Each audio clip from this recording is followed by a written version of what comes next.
Hey, so in today's video, I wanted to talk to you about something a little bit different, which is how to practice and what you can practice when you are unable to make any noise. I'm on a trip right now and I'm in a small apartment with a lot of echo, as you can hear, and I can't really make a lot of noise. If I play a few notes for a while, all the building knows that I'm playing, so I'm trying to be really careful with that. But I have my saxophone with me, and I know a lot of students and a lot of people are in the same situation where they're traveling or even at their homes, or they get late at night after work and you just can't be loud at all, but you still want to get some practice, and there's a lot of things you can do. And of course, you've seen some of my other videos where I talk about rhythmic vocabulary and a lot of things that you can do by listening to music. But if you do have your saxophone with you, you can do a lot by practicing fingerings. And I actually love to do this. In fact, I do this a lot as a net practice. You've heard me talk about net, which it means no extra time, meaning you could be doing something else or watching TV, and you could be, doing certain practices to enhance your musicality, like singing rhythms or grabbing something to simulate the saxophone fingerings. But if you do have your horn with you, actually you can get so much done by just practicing certain things with the fingers. And this is something that I truly love. So the first thing that you can totally do, and I recommend you do, is you can do this with headphones as well, is to put a metronome. Okay, you can put a metronome, put it at low BPM, and simply practice basic scales and chord inversions, arpeggios, with even eighth notes. It's very simple. You just put the metronome on, and then the only thing you're going to do is focus on the evenness, absolute evenness on your fingers. And in fact, this could be a great thing to do because since you're not playing, you're not focused on sound at all. So you don't have to focus on embouchure, you don't have to focus on air support or anything for the sake of this specific exercise. The only thing you need is to grab your saxophone, and in fact, you're going to focus on extreme accuracy, finger accuracy. And because you don't have to play and you don't have to worry about anything else, I want you to really focus on not only the finger accuracy, but really focus on not lifting your fingers that much, like really pressing the keys in the most proficient way, so that later on, the muscle memory in your fingers will be way more precise. Because then I see so many students and sax players that they're playing, and sometimes I see their fingers going like this all over the place, and they lift them too much, and it just makes for a bad technique. So this is a great moment for you to practice for as long as half an hour if you want, just fingering. You can put a metronome, put a slow BPM, and you're going to focus on playing basic scales and chord inversions with even eighth notes, just like this. I'm playing the G major scale right now, and you're going to focus on absolute finger evenness. And as I'm doing this, I'm focusing on my fingers. For instance, am I lifting them too much? Am I dragging them? Am I rushing? This is truly important because this is something that's going to also help you with this noodling, right? When you're playing, you're improvising and you feel like your phrases are all over the place, or you're simply not accurate with anything you play. It comes down to this, and this can fix it very, very easily without you making any noise. In fact, when you do, and when you are able to make noise, after you do this for a while, you will play a lot better because your fingers will be completely not only warmed up, but you need to train their memory, their muscle memory, so that they are extremely precise. Precision can be trained, and your fingers will memorize that precision. But if you're always playing uneven, then your fingers will learn how to play uneven. So this is a great moment to just put a metronome and play. Usually you could play things that you would normally play, but I recommend just start with basic scales, right? You could even grab scales that you might not master yet. For example, A flat major scale, and you can try to get those fingerings really nicely done because they can be really tricky on the saxophone. You can grab G flat major scale. You can grab all of the scales that you would normally grab the saxophone and blow and play and make noise, and then you would focus too much on the sound and you might not focus on the actual fingering. So you can train this way by only focusing on the fingerings. And it helps me a lot. For example, a very complicated scale on the saxophone is the G flat, right, or F sharp major.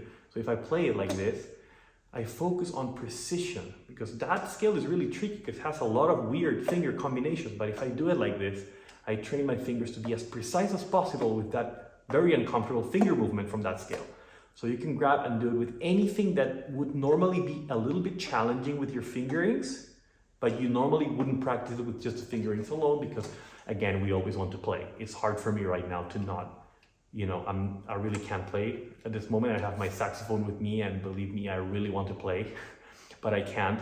But that doesn't mean that I can't do something really great for my playing. And this is something that I love to do. Of course, I would normally do it even without my horn. I would grab pencils or just anything to simulate the saxophone, or in my case, also the travel sax, as you've seen on some of my videos, something to really get that feel. But if you have your horn around, there's, no better replacement for that. You can totally do it, and you won't bother anyone. So you could even put a track, you could put a metronome, and that's one of the things. Focus on finger accuracy. Try not to leave your fingers too much, and that's pretty much it. That's really a great practice that you can do. And that's one. The next one is, and you've seen me talk about this on some other videos where I talk about improvising freely with a simple resource. Like, for example, grabbing the C major scale and actually thinking about rhythms and shapes and improvising in that way. Now, of course, it's going to be a little tough to think on rhythms if you can't play, but you can totally think on shapes and actually train your versatility and creativity without even knowing how it's going to sound. You don't need to necessarily know how it's going to sound, because you can also train shapes inside your fingers. Your fingers need to be a resource which they have their own muscle memory, and you need to use that, because if you start training them on shapes, when you improvise, you're going to feel a lot more flexibility. And this is something, again, I see on a lot of students and players, where they get completely stuck repeating the same patterns and the same phrases or the same ascending and descending motion all the time, because they have not trained shapes. And here's the thing. There's a magic when you divide your practice. A lot of us, what we want to do is we want to grab our saxophone and start playing right away. And then that's how we practice. But a lot of things you can separate. You can separate practicing a little bit of sound on, like you've seen me talk on other videos, but you can also do 20 minutes of absolutely no blowing at all, just doing things like this. So for example, you can grab a C major scale, just the fingerings, and what I can do is simply train the shapes. I'm going to improvise freely, even eighth notes, but what I'm going to do is simply try to disorganize the scale in my fingers, but still keep that perfect technique I was talking to you about, of not lifting the fingers too much, trying to get everything perfectly like this. But what I'm going to do is simply try to break up the scale, right? As you can see my fingerings right now, I'm kind of going all over the place. I'm improvising. Because I have experience, I kind of know how it's going to sound, but even if you don't, it doesn't matter, because the training here is not for your ears, it's for your fingers to be able to get fluency and get nice shapes within a simple resource like a scale. So after you do this for a while, what's going to happen is then later on you will play.